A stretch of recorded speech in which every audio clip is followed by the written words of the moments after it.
In this video, I'm going to be showing you how you can get the tapping filter on TikTok. Okay, so once you're on your TikTok, you can go ahead and press the plus icon in the middle of the screen to go ahead and create a TikTok. Now, once you're on the screen, you can see it says effects there at the bottom left. If you go ahead and tap on that, that is going to load up all the effects and you can see all the trending effects and you can see the one that says text, and this is the tapping filter. So if I go ahead and tap something by tapping on there where it says tap to edit, I can go ahead and tap something.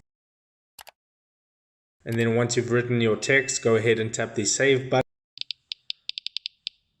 And that is the effect in action. Now, if you're not seeing the effect from within this effects menu, what you can do is go out of here and then you can tap on the Discover tab at the bottom next to the home button. Then in the search bar, you just want to tap tapping filter and this will load up a whole bunch of videos, and you can go ahead and tap on one of them and you can see above the person's username it says tapping with that little effects icon. If you go ahead and tap on that, that's going to load up the effects page, and then from here you can add it to your favorites for later, or you can go ahead and try it now by tapping the camera icon at the bottom, and then you can go ahead and type your text again, hit save, and that would be how you get the tapping filter on TikTok. So if this video helped you out, make sure to hit the like button and subscribe for more. Take care.